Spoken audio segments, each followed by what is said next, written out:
ఇక దేశంలో మొట్టమొదటిసారిగా వందే భారత్ స్లీపర్ రైళ్లను పట్టాలెక్కించేందుకు రైల్వే శాఖ కసరత్తు చేస్తుంది. రైళ్ల వేగాన్ని ఎప్పటికప్పుడు పెంచేందుకు పలు టెస్ట్ డ్రైవ్లు చేస్తుంది. ఈ పరీక్షలో గరిష్టంగా గంటకు 180 కిలోమీటర్ల వేగాన్ని అందుకున్నట్లు సమాచారం. ఈ విషయాన్ని ధృవీకరిస్తూ కేంద్ర రైల్వే మంత్రి అశ్విని వైష్ణవ్ ఓ వీడియోను షేర్ చేశారు.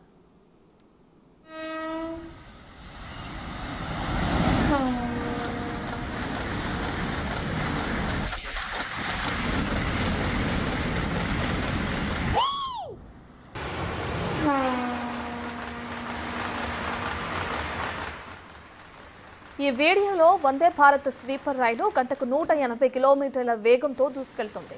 అంత స్పీడ్గా వెళ్తున్న ట్రైన్లో ఉన్న సీటు వద్ద ఉన్న ట్రేపై పెట్టిన గ్లాసులో చుక్క నీరు కూడా కింద పడకపోవటం గమనార్హం.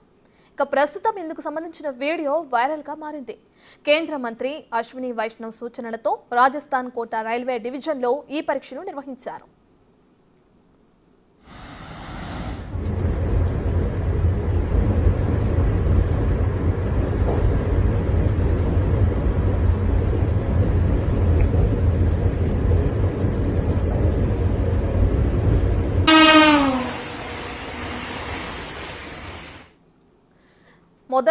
మొదటిసారిగా ఈ రైలును జనవరి 1న గంటకు 130 కిలోమీటర్ల వేగంతో నడిపారు. ఆ తర్వాత వేగాన్ని 140, 150, 160కి పెంచారు. అయితే తాజాగా గురువారం ఈ వేగాన్ని గంటకు 180 కిలోమీటర్లకు పెంచారు. రాజస్థాన్లోని కోటా నుంచి లబాన్ స్టేషన్ల మధ్య 180 కిలోమీటర్ల వేగంతో ప్రయాణించింది.